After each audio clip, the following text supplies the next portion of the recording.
En el libro de Marcos, capítulo 12, lo que pasa en el mundo entero tiene que ver con Dios. ¿Sí sabía eso? Todo lo que pasa en el mundo entero tiene que ver con Dios. Los triunfos que Dios le permite tener a una nación, como lo que está pasando hoy en una competencia ciclística, encaja en una doctrina que tiene que ver con la humanidad y se llama la gracia común. No hemos visto eso, lo vamos a ver cuando veamos la materia de soteriología. Vamos a ver una parte en el seminario, pero hay otra parte, o sea, no vamos a ver todo, ¿no? Eso es bastante, pero vamos a ver por lo menos lo básico. Dentro de eso hay un tema que se llama la gracia común. ¿Qué es la gracia común? Es lo que Dios hace con todas las personas de la tierra que logran traer alegrías y logros a este mundo. Por ejemplo, los deportes, la música, la ciencia, los científicos, todos ellos encajan en esa doctrina de la gracia común. Pero la gracia común no salva, solamente es un beneficio que Dios le da al ser humano para que haya una convivencia un poco agradable en la tierra, porque eso produce alegrías al corazón terrenal, al corazón humano. Porque acuérdense que nosotros también tenemos un corazón humano, ¿sí? Corazón normal, pero ¿por qué le aclaro eso? Porque a veces uno se vuelve tan religioso que cree que todo eso es pecado, ¿sí? Que alegrarse porque el país está siendo honrado. Dios honra a las naciones cuando permite que hombres y mujeres saquen a relucir el nombre de una nación, digámoslo así. Entonces, el tema de hoy tiene que ver con la religiosidad. Es de lo que más se debe predicar en este tiempo en la iglesia, porque es lo más dañino para las iglesias, la religiosidad. Entonces, vamos al libro de Marcos, capítulo 12, versículos ¿cuáles? ¿Dónde vamos? Del 13 al 17. Dice lo siguiente: y le enviaron algunos de los fariseos y de los herodianos para que le sorprendiesen en alguna palabra. Viniendo ellos, le dijeron: Maestro, sabemos que eres hombre veraz y que no te cuidas de nadie, porque no miras la apariencia de los hombres, sino que con verdad enseñas el camino de Dios. Y preguntan: ¿es lícito dar tributo a César o no? ¿Daremos o no daremos? Mas él, percibiendo la hipocresía de ellos, les dijo: ¿por qué me tentáis? Y Mateo agrega una palabra ahí, dice: ¿por qué me tentáis, hipócritas? En Mateo. Y acá dice: traedme la moneda para que la vea. Ellos se la trajeron y les dijo: ¿de quién es esta imagen y la inscripción? Ellos dijeron: de César. Respondiendo Jesús les dijo: dad al César lo que es del César, y a Dios lo que es de Dios. Y se maravillaban de él.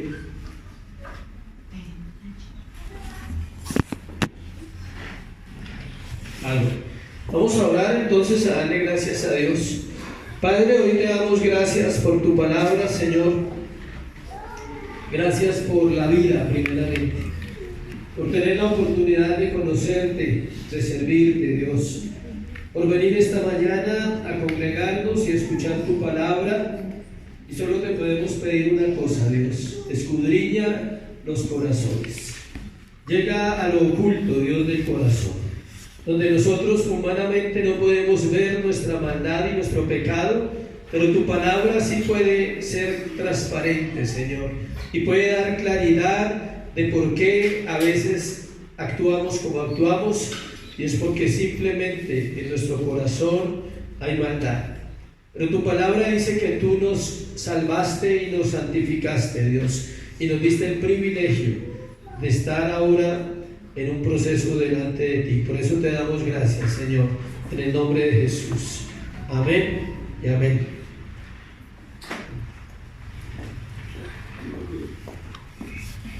El tema de hoy se llama la hipocresía, el mal de la religiosidad. La hipocresía, el mal de la religiosidad. Por eso le dije que íbamos a hablar de la religiosidad. Hablar de la religiosidad no es fácil, es un tema que hay que saber abordar y hay un tema que si no se expone bien, la iglesia pensará que vino a ser juzgada, pero la iglesia viene a escuchar la palabra para tomar en cuenta aquello que Dios ha dicho y que necesitamos aprender.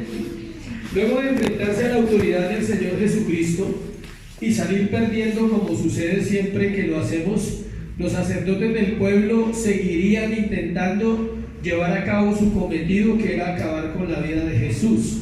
¿Cuándo se habían enfrentado a la autoridad de Jesús? En la predicación que compartimos hace 15 días sobre la autoridad de Jesús.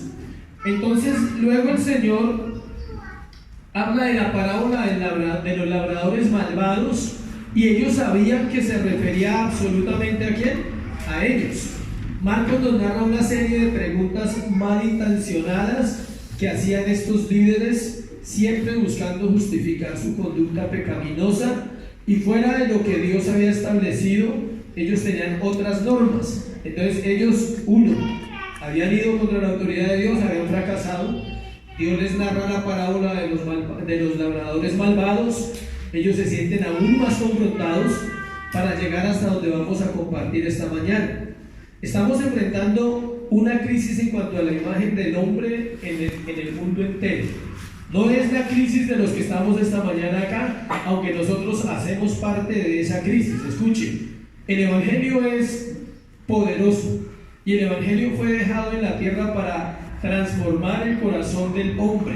Y en las naciones hay hombres y mujeres con una imagen incorrecta de Dios y al mismo tiempo con una imagen incorrecta ¿de quién? Del hombre. Cuando hablamos de hombre no nos referimos al masculino, ¿no? Sino nos referimos totalmente a hombres y mujeres. La humanidad lleva 2000 años rechazando el Evangelio de Jesucristo. Siempre ha sido así. ¿Cómo lo rechazamos? A través de actos que gritan dentro de la sociedad que el hombre no quiere nada de Dios. Aunque aparentemente, escuche, con sus palabras diga otra cosa. Religiosidad e hipocresía. El hombre dice con su boca que ama a Dios, pero con su corazón no le ama. Dice con su hablar que cree en Dios, pero realmente no le conoce. Y mientras no le conozca, difícilmente le podrá ¿qué? Agradar. Algo es importante saber para toda persona que asiste a una congregación de sana doctrina. Escuche, es que la palabra de Dios, al ser expuesta, mostrará la condición verdadera del corazón humano. Ese es el fin de la predicación en un púlpito, que la palabra de Dios muestre su corazón, no a mí, a usted.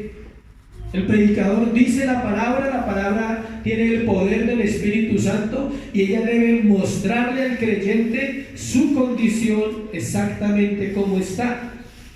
No se predica para agradar a las personas. No se debe predicar para que ellos se sientan cómodos el domingo en las horas de la predicación. Si usted quiere sentirse cómodo con su estilo de vida, vaya a un psicólogo y él le justificará exactamente su conducta y le dirá que usted puede hacer algo para remediarlo. Eso le dirá un psicólogo en una sesión. Aparte de eso, pues va a cobrar, ¿no? Diciéndole que es una conducta y que usted puede cambiar y que es posible que usted haga las cosas ¿qué? Mejor. El Evangelio no te dirá eso. El Evangelio te dirá que estás muerto sin Dios y que si ya vives para Dios, entonces tiene que verse reflejado en la conducta de un hombre o de una mujer que ha nacido de nuevo y que es ¿qué? Salvo. Cada palabra del Señor Jesús hacía precisamente eso. Cada vez que él hablaba, confrontaba el corazón de ellos, exponer el corazón de los llamados líderes del pueblo. Y en el pasaje que estudiaremos hoy, lo veremos claramente, que el hombre no quiere y no puede recibir la verdad de Dios, al menos que el Señor mismo intervenga, convirtiendo un pedazo de piedra en un pedazo de carne, un milagro que solo puede realizar Dios. De pronto usted dirá, pero ¿cómo así? O sea, un pedazo de piedra en un pedazo de carne. Sí, eso es lo que enseña la Biblia en Ezequiel capítulo 11, 19. Os daré un corazón de ¿qué? de carne, y quitaré el corazón de piedra. Y lo vuelvo y lo repite en Ezequiel 36:26. 11:19 de Ezequiel y 36:26 de Ezequiel narran el mismo versículo. Solo Dios puede hacer ese milagro, convertir un pedazo de piedra en un pedazo de ¿qué? De carne, así como pudo convertir el agua en vino, así como hizo la multiplicación de los peces. Ese es otro milagro que Él hace en el ser humano, convertir un pedazo de piedra en un pedazo de ¿qué? De carne. Una piedra no siente, una piedra no tiene emociones, no tiene sensibilidad, la carne sí. Ver la verdad en estos tiempos demandará una comunión plena con Dios, para no ser engañados por los tiempos en que vivimos, las modas, la cultura, la falsa bondad que se viste de ser buena gente con todo el mundo. Tolerancia, inclusión, desarrollo de la libre personalidad, derechos humanos, derechos internacionales, estrés y todo lo que el hombre sigue inventando para que aparentemente vivamos mejor en este planeta. Ese es el comienzo del fin de la existencia. Estamos entrando al comienzo del fin, ¿sí? Al comienzo donde va a empezar la mayor decadencia de la raza humana en los próximos años que quedan. Los que queden. Si quedan 30 van a ser los más terribles de la humanidad, si quedan 50 van a ser difíciles, y si quedan 100 antes de que el Señor venga van a ser difíciles. ¿Por qué? Por la decadencia del corazón del hombre. Porque el hombre tratará, escuchen, de buscar a Dios por todos los medios, menos a través de la verdad.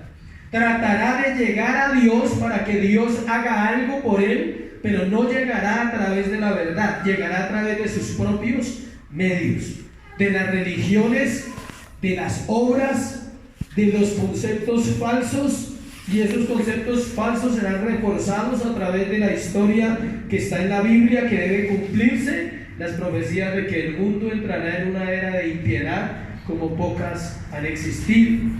Está escrito en Mateo 7:21 que no todo el que le diga Señor, Señor, entrará al reino de los cielos. Pero Señor, en tu nombre echamos fuera demonios, y en tu nombre sanamos enfermos, y el Señor dirá: yo no os conozco, apartados de mí, hacedores de maldad. ¿Por qué? Porque primó la religión y no la relación. Primó una religiosidad en las personas que asisten a cualquier lugar que se llame una congregación. En primera de Juan 2:17 dice: el mundo y sus deseos pasan, mas el que hace ¿qué? La voluntad suya, no, la voluntad del Señor permanecerá para siempre. Mateo 24:35 dice: el cielo y la tierra pasarán, pero mis palabras no pasarán. Encontramos tres asuntos en esta historia. Vamos a mirar tres asuntos acerca de la hipocresía del corazón del hombre. Antes de entrar en el tema, quiero decirle que no es personal, no se lo estoy dedicando a usted ni a la iglesia, es en el hombre en general. Pero obvio, algunos tenemos que examinar nuestro corazón y mirar qué cosas de esas prevalecen a veces en nuestra vida y nos pueden estorbar en nuestro caminar con Dios. Los asuntos a tratar son los siguientes. Primero, los hipócritas religiosos hacen torpes alianzas contra la verdad. Siempre buscamos alianzas que nos favorezcan para no obedecer la palabra. Dos, los hipócritas religiosos dirán cualquier cosa para salirse con la suya. Justificación, excusas y cualquier cosa que lleve a decir yo tengo la razón. Y tercero, los hipócritas religiosos pretenden falsamente buscar la verdad. Una búsqueda de una verdad humana es diferente a la búsqueda de la verdad de Dios. De hecho, escuche, tú no puedes buscar la verdad. La verdad viene a tu encuentro. La verdad es Jesús y el hombre no le puede buscar. Jesús viene al hombre a vivir en él para que él pueda tener una relación realmente con Dios el Padre, con Dios el Hijo y con Dios el Espíritu Santo. Entonces el hombre busca una verdad que nunca va a hallar, y en esa búsqueda va a hallar más engaño, más pérdida y más distorsión de lo que Dios ha establecido. El hombre de Dios se sujeta, la mujer de Dios espera. Los hombres creyentes, las mujeres creyentes nos sujetamos a una voluntad soberana donde decimos: Dios, yo quiero aprender a esperar en ti, a confiar en ti y a hacer tu voluntad. Primero, los hipócritas religiosos hacen torpes alianzas contra la verdad. Versículo 13. Y le enviaron algunos de los fariseos y de los herodianos para que le sorprendiesen en alguna palabra. Antes de entrar en el verso, tenemos que mirar que está asociado a lo que compartimos las semanas pasadas, como hablamos ahora, donde los sacerdotes habían tratado infructuosamente de atacar la autoridad de Jesús con una pregunta. ¿Se acuerdan la pregunta? ¿Con qué autoridad haces estas cosas? Y preguntaron que si el bautismo de Juan era del cielo o de la tierra. Y el Señor los dejó graves con otra pregunta. O sea, Él les pregunta otras cosas, los bloquea y pierden su intento. Él respondió, dice: luego les narra la parábola de los labradores. Estamos haciendo otra vez un resumen. Se lo puedo repetir 10 veces porque hay gente que ya no se acuerda de lo de hace 8 días. Donde ellos se dieron cuenta que era una parábola, ¿para quién? Para ellos. Donde los labradores malvados era el pueblo de Israel, que iba a matar a Jesús unos días más adelante, aliado con el pueblo romano, para que se cumpliesen las escrituras. Eso hasta ahí. La palabra que encontramos aquí, encontramos una palabra que dice: le enviaron a algunos de los fariseos y de los herodianos para que les sorprendiesen. La palabra sorprendiesen en el griego tiene un significado que es el siguiente. Escuchen: un cazador que captura un animal, o un pescador que captura o atrapa a un pez. Eso tiene el significado. La idea era, a través de las preguntas, llevar al Señor a mentir o a decir algo que fuera en contra de Dios y de Roma, para poder tener más rápido el motivo. ¿Para qué? Para matarlo. Ya lo tenían en el corazón, pero ellos necesitaban un argumento legal, un argumento jurídico para matar legalmente a Jesucristo, lo cual sabemos que era imposible lograr que Él pecara, porque el Señor era un hombre ¿qué? Perfecto. El hombre perfecto se llama ¿quién? Jesús. En su hablar era perfecto. Dice la palabra: no se halló pecado en Él. En su hablar no se halló un pecado, en su pensamiento tampoco, y en su actuar menos. Su actuar era tan coherente con sus palabras que ellos, cada vez que se acercaban a Él, terminaban más confrontados y terminaban más odiando la verdad. Cuando uno se acerca a Dios, ¿se acuerdan que hablamos? Hay dos alternativas: una, rechazar absolutamente la verdad, y dos, empezar a pelear contra la verdad. Hay gente que dice que ha estado pensando en muchos temas que hemos compartido, y eso es agradable. Esa es la función. Hay gente que rechaza una doctrina porque no le parece. Antes de rechazarla tiene que ir a estudiarla. Y si Dios le ama y tiene misericordia de usted, Dios le va a dar la convicción y le va a revelar que así es, por la misma escritura. Encontramos aquí un grupo del cual no hemos hablado. ¿Se acuerdan? Hemos hablado de los fariseos, de los saduceos, de los sacerdotes, pero aquí aparecen otros especiales: los herodianos. La familia de Herodes era amante del arte pagano, la arquitectura, el atletismo. ¿Se acuerdan de los Juegos Olímpicos? Sí. Eso era el fuerte de Roma, ¿sí? Y se practicaba en peloto. ¿Suena bien esa palabra? ¿O desnudos? ¿Cómo les suena mejor? Desnudos, bueno. Estamos en Colombia, ¿no? Si alguien dice, ese término se usará en otros lugares, no sé. Pero se practicaba sin ropa, mejor dicho. Eso se practicaba en los Juegos Olímpicos, ¿cómo? Sin ropa. ¿Por qué? Porque era la diversión, era el paganismo, y ahí estaban los herodianos. Aunque ellos eran judíos, tenían lugares de preeminencia, de posición, de dinero, y participaban de las obras que hacía Roma eran invitados especiales porque le producían dinero al imperio ¿de qué? De Roma. Los herodianos seguían esta línea, toda la descendencia de Herodes, por eso se llamaban herodianos. No, Herodes no aparece solamente ahí, hay una descendencia de Herodes antes de Cristo hasta llegar a Cristo. Entonces dice que su filosofía realmente era la del helenismo, o sea, la del paganismo. Así pues, estos dos grupos, fariseos y herodianos, se combinan para actuar en contra de Jesús. Ellos eran opositores, pero ahora, porque tienen una causa común, se unen para matar a Cristo. Lo que estaban a punto de hacer los llevaba a pasar por alto sus diferencias. ¿Sí ha visto? Que hay gente que se une porque usted le cae mal y no se quieren, pero en caso, como tienen algo en común, uno les cae mal. Entonces se unen para hablar de uno, aunque ellos no se aman, pero se unen para hablar de uno. ¿Por qué? Porque uno les cae mal a juntos, tienen eso en común, ¿sí? Así pasa en este caso. Estaban muy preocupados en guardar la ley de Dios.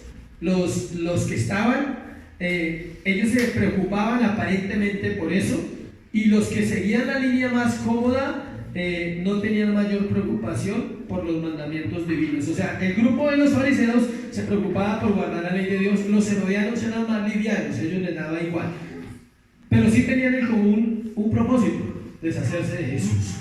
Es normal encontrar que cuando no se acepta la verdad, escuche, nos asociemos con otros que no aceptan la verdad. Los hipócritas religiosos hacen torpes alianzas contra la verdad. ¿Qué es una alianza contra la verdad? Encontrar otra persona que refuerce mi pensamiento en cuanto a Dios, en cuanto a lo que yo no creo que la iglesia o la iglesia está diciendo o el predicador está diciendo, porque simplemente yo no lo quiero creer, ni siquiera me tomo la tarea de examinar la palabra y mirar, sino que llega otra persona y me refuerza. ¿Cómo le parece? Terrible, ¿no? Con las que están saliendo ahora. Que Dios no ama a todo el mundo, esa es la nueva doctrina. ¿Cómo le parece a ustedes? Terrible. Y empieza a reforzarse y a hacer una alianza. Dice, nos asociamos con otros que no aceptan la verdad, y cuando se trata de Dios, eso justifica el pecado del hombre. Alguien que me apruebe dentro del mismo grupo de una congregación que mi actuar está siendo ¿qué? Correcto, que los otros están equivocados y que yo voy por buen camino. Ese es el típico religioso. Eso fue lo que hicieron estos grupos. Aunque eran contrarios en varias cosas, los unía su odio por Jesús y su no aceptación de la verdad. Cada grupo tenía sus propias razones para desear destruirle. Escuche, no implicaba su enseñanza una denuncia de la santurronería de los fariseos y de la mundanalidad de los herodianos. La enseñanza de Jesús confrontaba la falsa piedad de los líderes y al mismo tiempo la mundanalidad de los herodianos. Ellos querían forzar una declaración de parte de Jesús que fuera en contra del sistema romano. Así los herodianos informarían a Roma y podrían deshacerse del Señor. O sea, los escribas buscaban una forma de que él desprestigiara el imperio romano, y los herodianos eran los informantes. Ellos iban a ir a decir allá, Jesús dijo esto. Segundo, vamos otra vez. Los religiosos o los hipócritas religiosos dirán cualquier cosa para salirse con la suya. Versículo 14, parte A. Viniendo ellos le dijeron, maestro, sabemos que eres hombre veraz y que no te cuidas de nadie porque no miras la apariencia de los hombres, sino que con verdad enseñas ¿qué? El camino de Dios. Hasta la parte A nomás, dejamos la B para el siguiente punto. Encontramos en la primera parte de este verso una de las características más notorias de la hipocresía. Cuando hablamos de la hipocresía, no estamos hablando solamente del ámbito de la iglesia, sino es de la hipocresía en general. Escuche la característica más fuerte de la hipocresía, y le tengo una buena noticia, o mala tal vez. Buena porque nos podemos arrepentir, mala porque es verdad. Todos tenemos un poco de hipocresía en nuestro corazón, y todos hemos pasado por esta palabra que voy a nombrar. Se llama la adulación. Es la característica número 1 del hipócrita, y del religioso hipócrita más. Si en el mundo el hipócrita hace eso, en la iglesia el religioso hipócrita hace eso muchas más veces.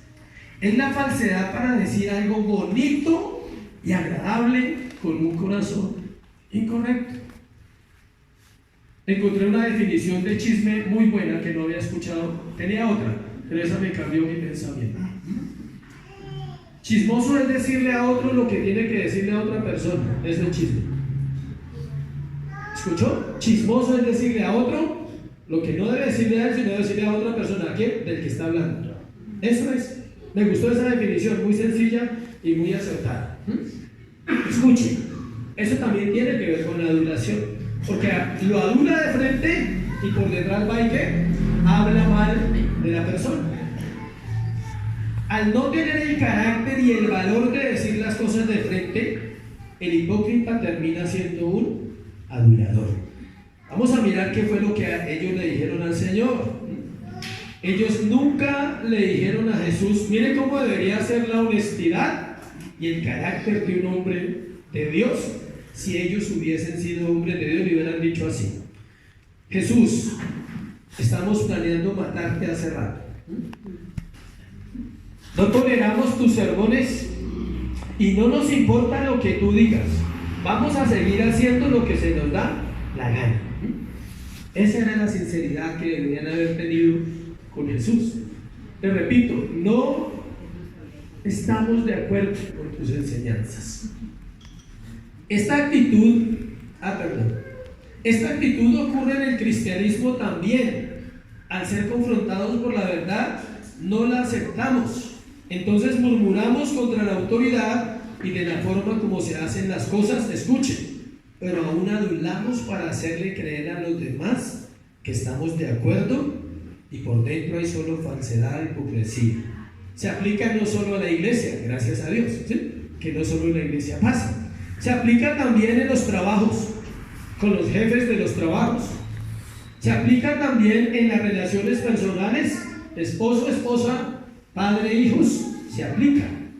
Adulaciones, vamos a mirar cuáles adulaciones le hicieron al Señor en ese momento. Empezamos con la primera: maestro. Un título que era real, pero no estamos hablando que él no fuera el maestro. Él es el maestro de maestros, y eso es indudable. Pero ellos sabían que ese título, especialmente en Israel, es un título honroso. Ellos le dijeron un título no que él no lo fuera, sino porque ellos sabían que en Israel era importante ser maestro del pueblo. Ellos también eran ¿qué? Maestros. Noten la falsedad. Voy a centrarme mucho en descubrir el corazón, lo que Dios enseña en las Escrituras, en descubrir el corazón de estos hombres para que nuestro corazón nunca llegue hasta allá. Que Dios nos guarde de llegar hasta allá. Y que si alguien ha llegado hasta allá, diga, bueno, reconozco que soy un fariseo, pero necesito arrepentirme. Algo así. Entonces miren lo que dice. Cuando ellos le dicen maestro, la falsedad es tan fuerte que ellos están diciendo maestro, no porque él sea el maestro, ellos no lo aceptan porque no aceptaban sus enseñanzas, sino porque ellos eran maestros. Ellos están diciendo algo así, o sea, tú eres el maestro, o sea, tú sabes muchas cosas, eres muy sabio, Dios, o Jesús, y era como decirle, tú eres muy parecido a nosotros, o sea, nos hemos preparado y sabemos bastante cositas de la Biblia y del pueblo, y tú sabemos que estás como tratando de parecerse mucho a nosotros en nuestras enseñanzas, y por eso estamos aquí para hacer la pregunta. Entonces esa es la forma como de su corazón sale la palabra ¿qué? Maestro. Luego dicen, sabemos que eres hombre ¿qué? Veraz. En otras palabras le están diciendo, qué valiente eres. Eres un hombre tan valiente. O sea, ¿sabes, Jesús? Pocos hombres se atreven a decir las cosas que tú dices. Muchos han muerto por decir todas esas cosas, pero definitivamente admiramos de ti ese valor, esa veracidad. No era cierto. Su corazón era falso. ¿Por qué? Porque si fuera verdad, si ellos aceptaran la verdad que él estaba diciendo, nunca habían pensado en matarlo. ¿Se ve cómo la falsedad se produce en el corazón del religioso? No estoy hablando de ellos, estoy hablando en general del religioso. Era un subliminal como diciéndole, además, luego dice, y que no te cuidas de nadie. Le están diciendo, o sea, a ti no te da miedo, o sea, no le temes a nadie, qué tremendo, o sea, tú eres de esos hombres que solo temen a Dios y a nadie más. O sea, no te cuidas, le dice, no te cuidas de nadie, o sea, como que dice, le están dando el valor a sus palabras. Pero insisto, todo era una adulación. Luego dice, porque no miras la apariencia de los hombres, no temes a los hombres. Eso es lo que necesitamos aquí en Jerusalén, un líder como tú. Exactamente, es el perfil que estamos buscando, un maestro que hable la verdad, que no le tema a los hombres y que sea como tú, así, veraz, firme, radical, con un carácter tan fuerte como solo lo ha tenido Jesús. Que, o sea, usted le diría, venga para mi discipulado, ¿sí?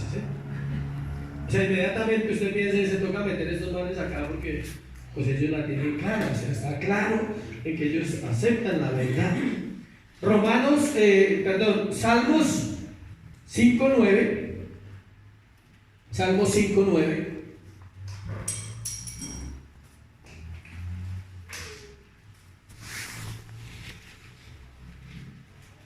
Dice el Salmo 5:9, porque en la boca de ellos no hay sinceridad, sus entrañas son maldad, sepulcro abierto es su garganta, con su lengua habla ¿qué? Lisonjas. La palabra adulación no aparece en la Biblia casi. De hecho, creo que no hay. Yo estuve averiguando, investigando y no encontré. Pero sí aparece la palabra lisonja o lisonjero. Se lo voy a decir en una frase colombiana, echar cepillo. Lamber. Todas esas son típicas palabras de acá. Lamber, echar cepillo, agradar al hombre para obtener algo de qué? Del hombre. Porque no va a obtener nada de Dios a través de la adulación. Jeremías 23:32 nos regala otro poquito. Dice, he aquí, dice Jehová, yo estoy contra los que profetizan sueños mentirosos y los cuentan y hacen errar a mi pueblo con sus mentiras y con sus lisonjas. Y yo no los envié, ni les mandé, y ningún provecho hicieron a este pueblo, dice Jehová. Hay gente que lisonjea a otro. Yo tuve un sueño contigo y vi que te iba a ir súper. No, Dios te va a usar poderosamente en los próximos años. Se me mostró eso.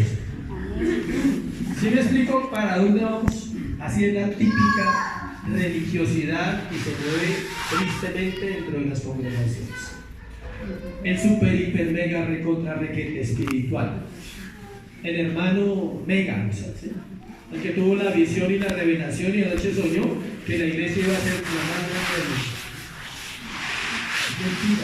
Es una lisonja, es falso. ¿Sabe qué va a hacer la iglesia? La que va a sufrir hasta que Jesucristo venga. Esa es la iglesia de Cristo. Le tengo esa buena noticia. Hoy es un día de buenas noticias.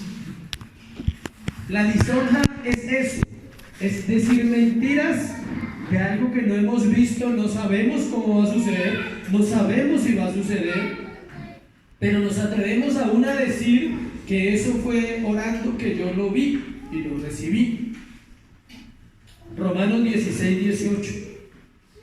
Otro poquito. Romanos 16:18.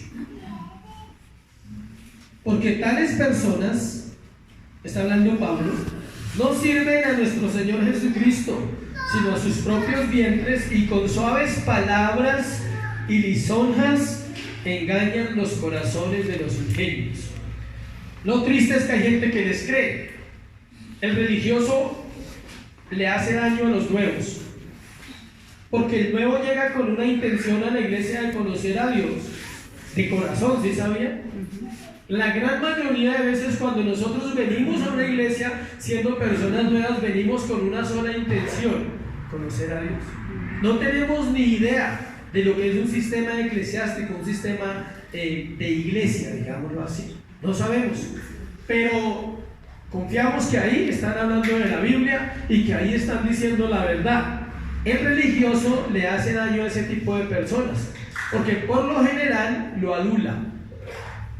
Y él empieza a creerse cosas y luego cuando vienen ciertas situaciones termina huyendo de la iglesia, porque se da cuenta que no era así. Los líderes lisonjeros, aduladores, dirán cualquier cosa para agradar al hombre. Temerán hablar la verdad porque no quieren ser incomodados y no quieren vivir bajo las consecuencias de la verdad. Porque sí sabían que vivir bajo las consecuencias de la verdad no es fácil. El pecado trae unas consecuencias terribles. La verdad también. La verdad trae consecuencias al hombre. Rechazo, crítica, murmuración, alejamiento, soledad. Todo el que quiera ser siervo de Dios, le tengo otra buena noticia: tendrá que experimentar periodos de soledad. Él y yo, o tú y yo, solos,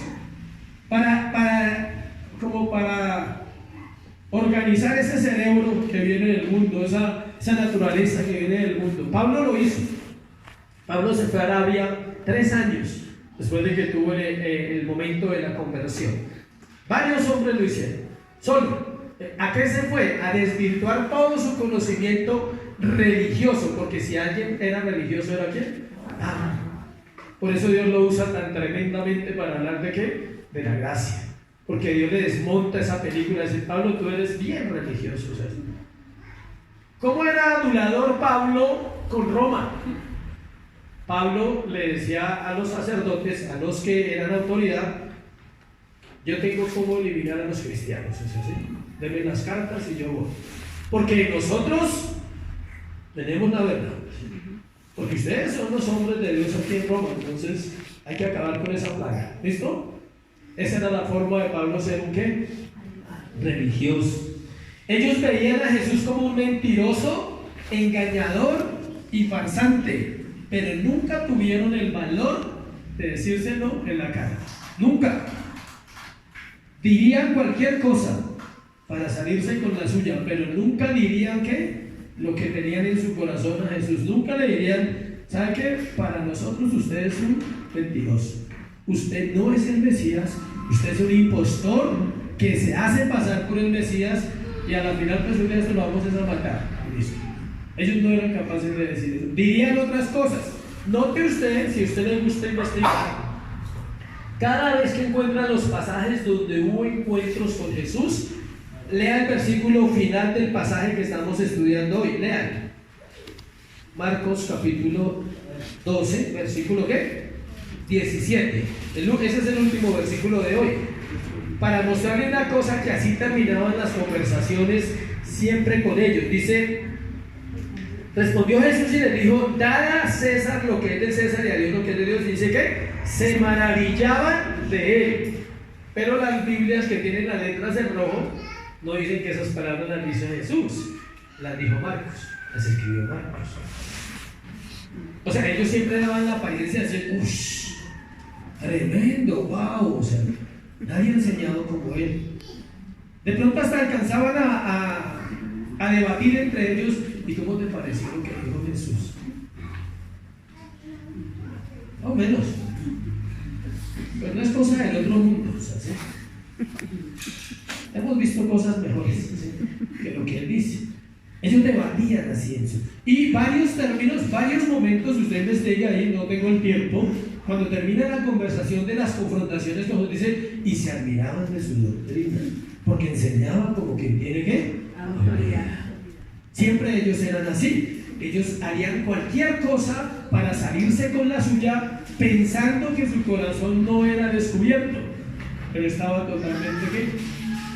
Descubierto.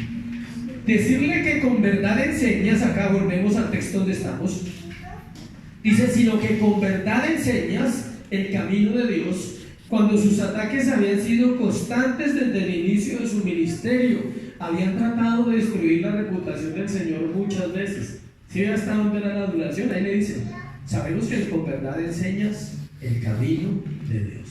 Para ellos ese no era el camino de Dios. Obvio, el Señor Jesús conocía los corazones, sabía de antemano las intenciones de ellos, estaban al frente de un hombre santo que sí era lo que ellos acababan de decir y que no dependía de la opinión de los hombres. O sea, ellos sin darse cuenta estaban diciendo lo que él sí era. Enseñaba con verdad, era veraz y dirigía al pueblo al camino de Dios. Tanto así que el Señor pronuncia casi un capítulo completo en Mateo capítulo 23 del 1 al 36 para decirle a la gente que no se fiaran de los líderes, aduladores e hipócritas. Vamos a mirar solo unas partecitas que no sean tan fuertes para mirarlas un poquito. Mateo capítulo 23. Es el capítulo más duro para ellos. Jesús acusa a escribas y fariseos. Todo. ¿Del 1 a dónde? Al 36. Casi todo. Solo hay 3 versículos del capítulo que no se refieren a los religiosos hipócritas. Pero ahí dice, entonces...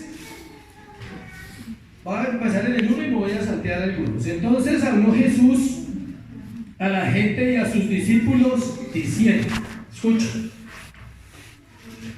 ¿a quién le habló? A la gente y a sus discípulos. No le habló a los fariseos. Ahí. En la cátedra de Moisés se sientan los escribas y los fariseos. En la cátedra de Moisés. Génesis a Deuteronomio.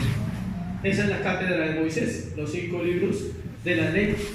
Jesús les dice, ellos se saben de memoria los 5 libros, pero dice ahí, así que todo lo que os digan que guardéis, guardadlo, hacedlo, mas no hagáis conforme a sus obras, porque dicen, ¿y qué? No hacen. Esa es otra característica del religioso, decir y no hacer. Amén, dice. A todo dice amén, es el hermano amenista. A todo lo que la iglesia diga amén, él dice amén, pero no hace nada de lo que dijo amén.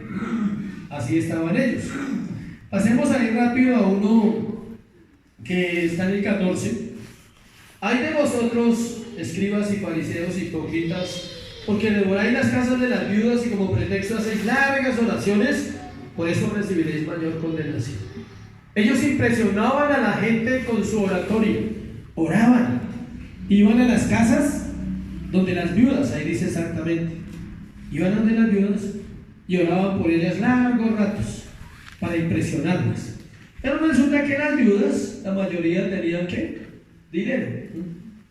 Entonces tenían otra intención, no solamente la oración, sino era un pretexto para que ellas dieran para el templo.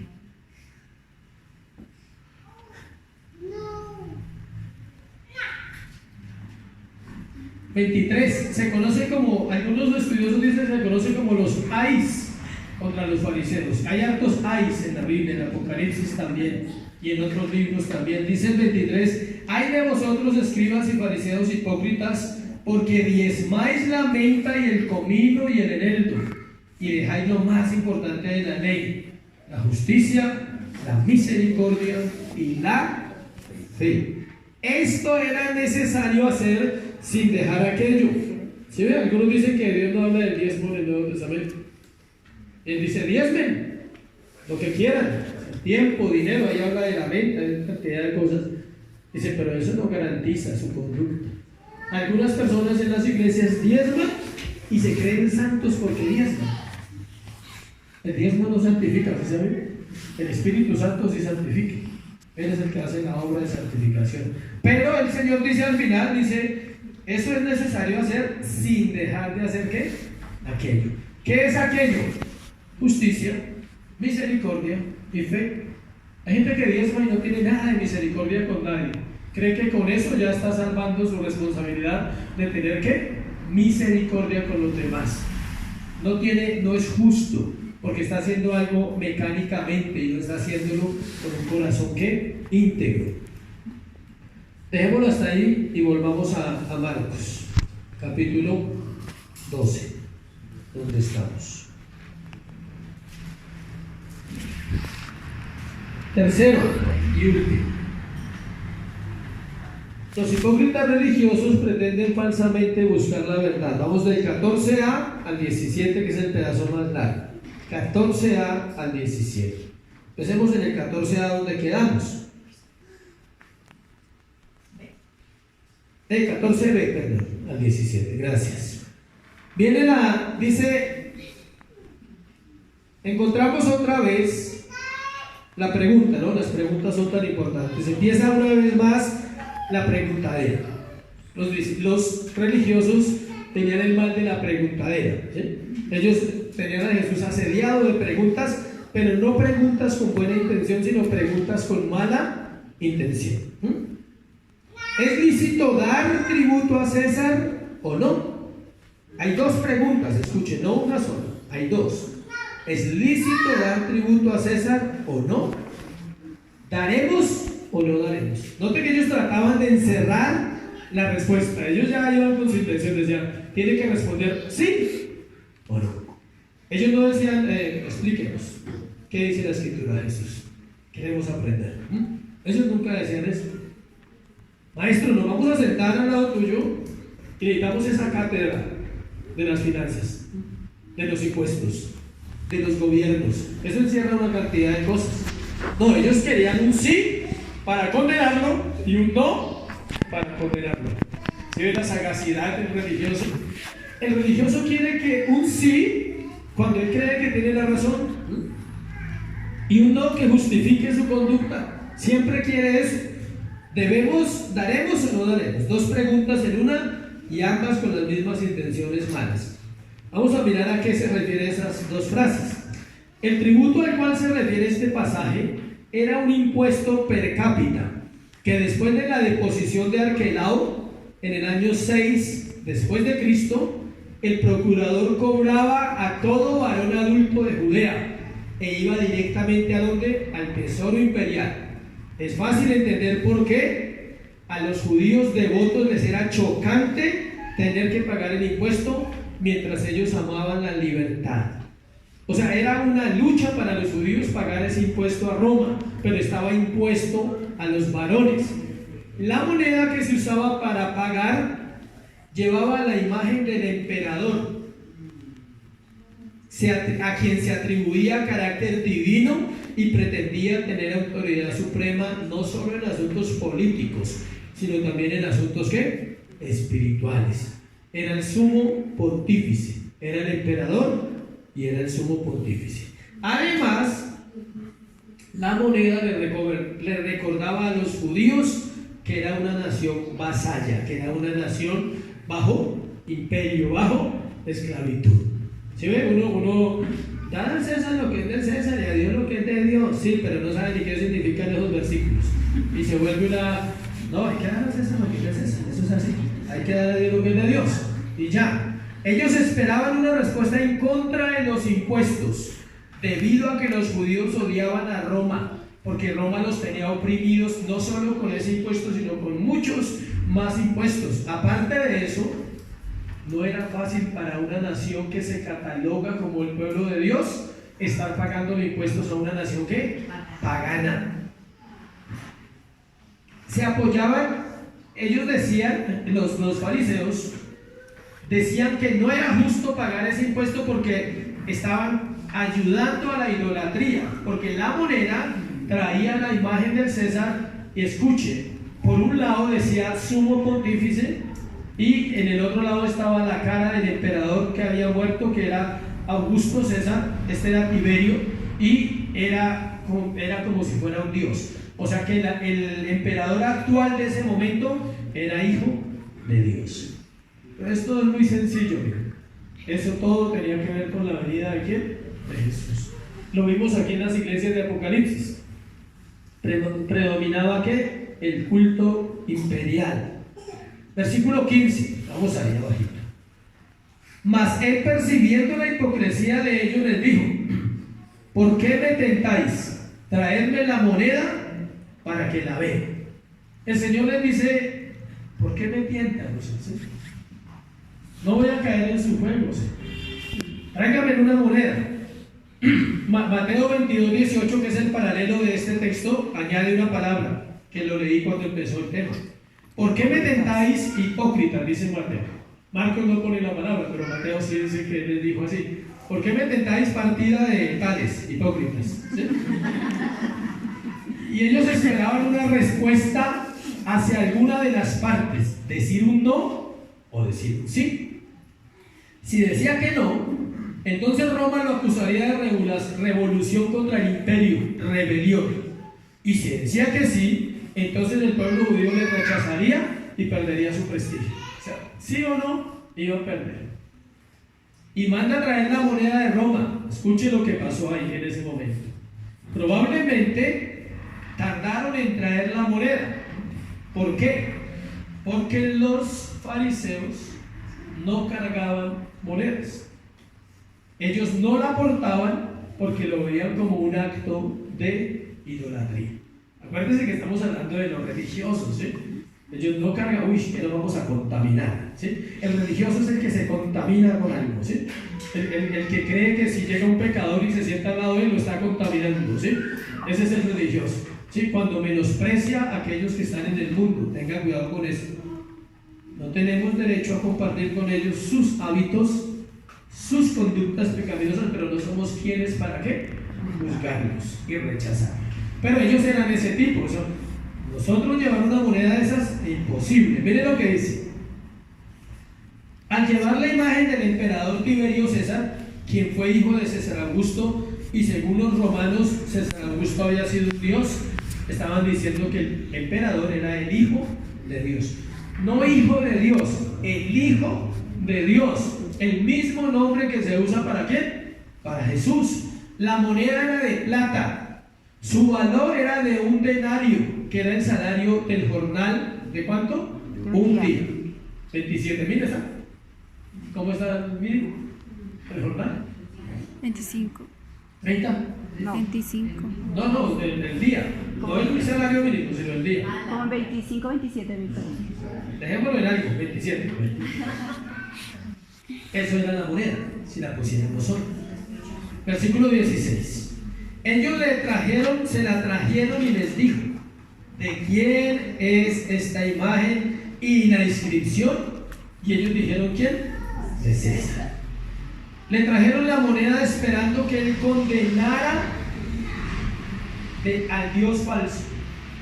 Si ve toda la maquinaria de su mente, dijeron, como él dice que es Dios, él dice que es el Mesías, pues él es el único que puede condenar a quién, al Dios falso que está en esa moneda. Ahí había una cara, como cara y sello. Por un lado, la moneda decía, escuche, la moneda por un lado decía Tiberio César, hijo del divino Augusto, y por el otro lado decía sumo sacerdote, idénticamente a lo que es Cristo. Cristo, el Hijo de Dios, quien es el sumo sacerdote. ¿Sí ve? Nada es intención, nada es una casualidad, perdón, todo era ¿qué? Intencional. Versículo 17. Respondiendo Jesús les dijo: dad al César lo que es de César y a Dios lo que es de Dios.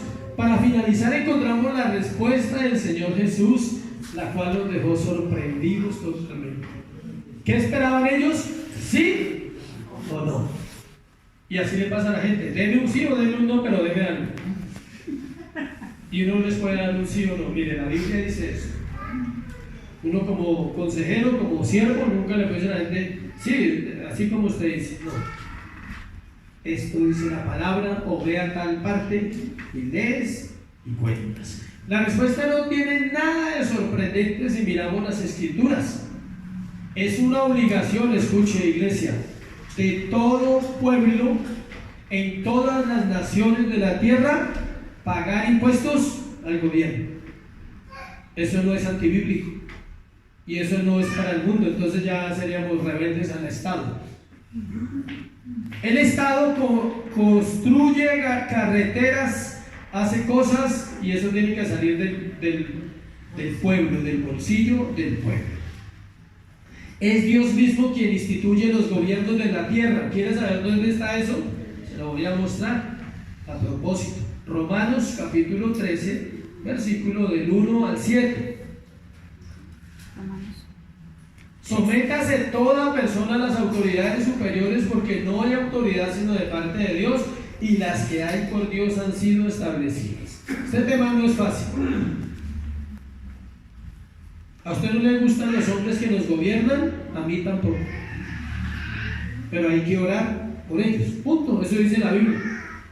Miren el versículo. Dice: sométase toda persona a las autoridades superiores, porque son correctas y velan por el pueblo y aman a la sociedad. ¿Dice así? No. Dice: sométase toda persona a las autoridades superiores, porque no hay autoridad sino de parte de Dios, y las que hay por Dios han sido establecidas. Dios no le da cuentas al hombre decir: sométase porque es que ese va a ayudar a cambiar todas las generaciones. No. Dice: sométase porque yo gobierno las naciones. No más. Entonces no hay que pensar que si es malo entonces yo no me puedo someter. Faraón era malo. Israel tuvo que sujetarse a ellos en esclavitud, escuchen. Y a veces pensamos que a la iglesia le hace falta un poquito de presión de los gobiernos para que despierte y se sepa quién es y quién no es. Primera de Pedro 2, 13-15 nos aclara más el hecho todavía. Este es más claro ahí. Primera de Pedro, note que lo trata la Biblia, no estamos inventándonos nada. Primera de Pedro 2, 13-15. Por causa del Señor, dice Pedro. ¿Por causa de quién? De Dios. No por causa de su familia, no por causa de sus negocios, no por causa de sus sueños, ni por causa de sus deseos, ni por causa de sus anhelos, ni de su pensamiento y lo que usted quiera, no. ¿Por causa de quién? Del Señor, dice ahí Pedro claríticamente. Someteos a toda institución humana.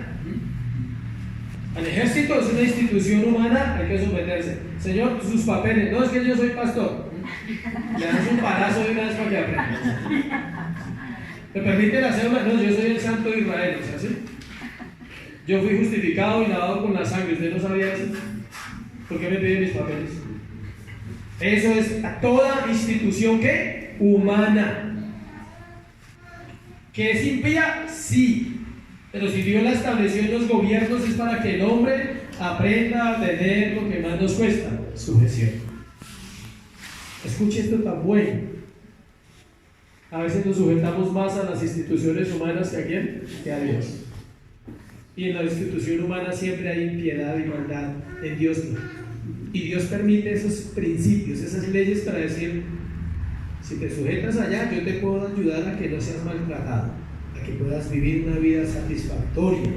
Dice, versículo 13, ¿no?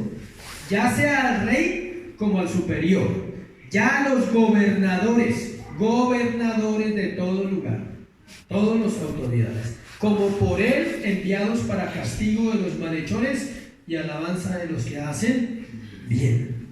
La ley y la justicia está establecida para los malhechores. La cárcel está establecida para los delincuentes. Usted dirá: pero eso no se cumple acá. Eso no es problema suyo ni mío. Su función y la mía es que orar. Dios, ten misericordia de esta nación. Dios, ten misericordia de aquellos que la gobiernan, porque ellos darán cuenta a ti. Darles la luz, el entendimiento para saber que están tratando con una generación que es tuya, porque la generación le pertenece a Dios y no a los hombres. Los impíos le pertenecen a Dios y los justos le pertenecen a Dios. Él decide qué hace con cada cual. Te regalo Daniel 4:35 para que lo lean en su casa. Bueno.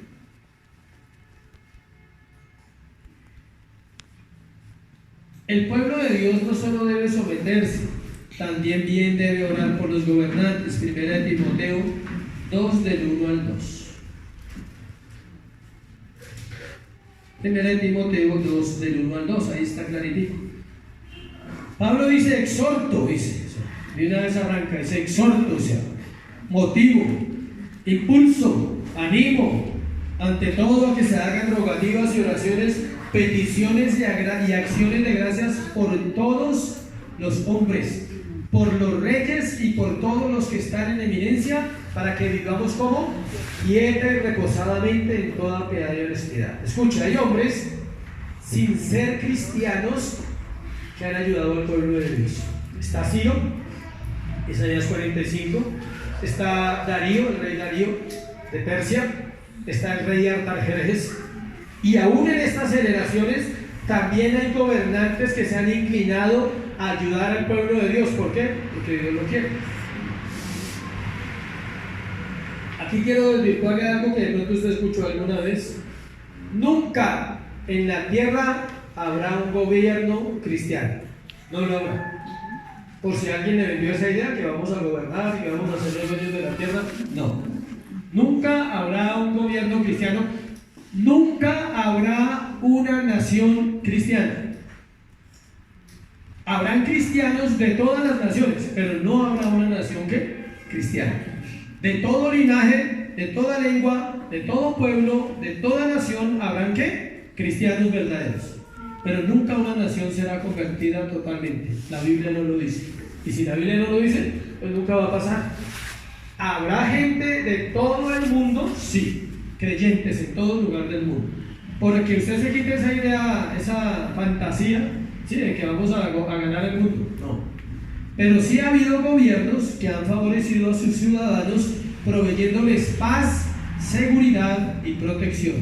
Eso se conoce como la gracia común. Hay pueblos que trabajan, lastimosamente el de nosotros no, aclaro, ¿no? Pero usted va a las naciones europeas y ellos trabajan por sus habitantes. Las calles reflejan el dinero que se recoge en los impuestos.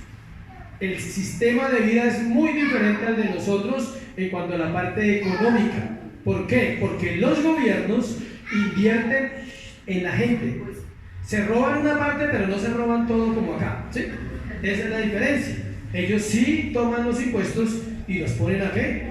A producir. Entonces, eso se conoce como la gracia común. ¿Eso salva? No, no salva a nadie en las calles bonitas, ¿sí? Pero es más agradable. ¿Eso va a traer santidad a esas naciones? No, no va a traer santidad. ¿Eso va a hacer que ellos sean hijos de Dios? No, no van a ser hijos de Dios. Pero es parte de lo que Dios dejó en las Escrituras, que a Él le place que al menos mientras estemos en esta tierra vivamos un poquito mejor. Con eso se quita la idea de que el Evangelio es solo miseria y tristeza y lucha y prueba y batalla. No, también hay momentos buenos. También Dios permite alegrías y cosas buenas. La respuesta es clara. Denle, ahora vamos a la respuesta, a explicar más. Denle al César lo que merece. ¿Qué merecía el César? Impuestos, no más. No merecía nada más. Al gobierno denle sus impuestos, escuche, y a Dios denle honor, honra, gloria y poder. Eso es lo que está diciendo Jesús. Pague sus impuestos. ¿Tiene una casa? Pague impuestos. ¿Tiene un carro? Le toca pagar impuestos. ¿Cierto? ¿Es así o estoy equivocado? Es así. Pero a Dios no lo compre con impuestos. A Dios no le paga uno impuestos. A Dios le da uno honra, honor y gloria. No se compra con las ofrendas. No es que yo ofrendo y Él tiene que bendecirme. No, no se compra con eso. Se compra con honra. ¿Qué es honra? Aprendimos con los hombres en una reunión que tuvimos y compartí esa palabra en Sumo también. ¿Cuál? Y pregúntense los que no han escuchado esa pregunta. ¿Cuál es el propósito principal de su vida? ¿Cuál es? ¿Y por qué? Los hombres el martes estuvimos y encontramos la respuesta. Glorificar a Dios. ¿Cómo se glorifica a Dios? Amando a Dios con toda la mente, el corazón y la alma, y al prójimo como a sí mismo. No se glorifica peleando con todo el mundo. No se glorifica criticando todo lo que se hace. No se glorifica alegando y desde un estado de amargura y de miseria. No se glorifica a Dios. En un estado de reclamo y de tristeza por todo lo que le ha pasado en la vida, no se glorifica a Dios. Se glorifica cuando le honramos, le conocemos. Y para eso necesitamos ir a las Escrituras a conocer. El problema, escuche, no era dar impuestos, ese no era el problema. El problema era la adoración al emperador. Acuérdense que él era un dios, supuestamente. Dice, la moneda llevaba la imagen del César y debían pagar impuestos. El hombre lleva la imagen de Dios y debe honrar a Dios. La moneda llevaba la imagen de César y por eso debían pagar impuestos al emperador, pero en este caso el hombre lleva la imagen de Dios y debe honrar a Dios. Una vez más salieron derrotados y se dieron cuenta que no lograrían hacer caer a Jesús con sus tácticas. Entonces recurrieron a la mentira, acusándolo ante Pilato de querer hacerse rey. Cada vez que rechazamos la verdad de su palabra, continuamos viviendo en el engaño y las mentiras de nuestro corazón. ¿Cuál es el remedio? Escuchen, para terminar ahí.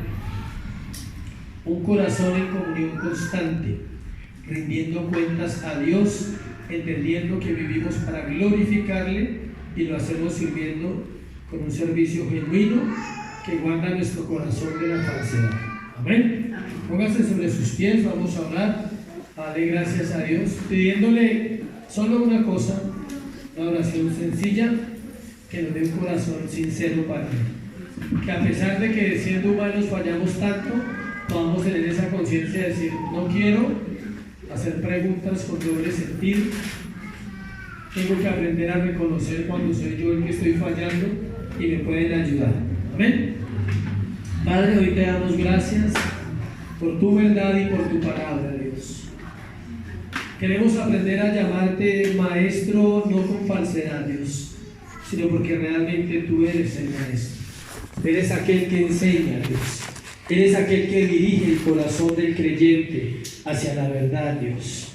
Te pedimos que te reveles a nuestros corazones, que nos guardes de la hipocresía, Señor, pero perdónanos porque muchas veces hemos caído en ese pecado, Dios, de la hipocresía, de la adulación, Señor, de la lisonja. Perdónanos.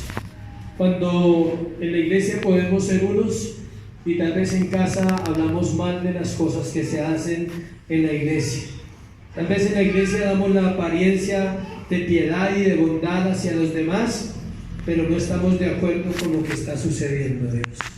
Danos esa sinceridad de corazón para hablar claramente las cosas, para poder decir, esto no me gusta, pero oraré y procuraré obedecer. Señor, te doy gracias por la iglesia, gracias por lo que estás haciendo, que tú nos llevas en tu palabra, enseñándonos todo aquello que necesitamos. Bendícenos en el nombre de Jesús. Amén.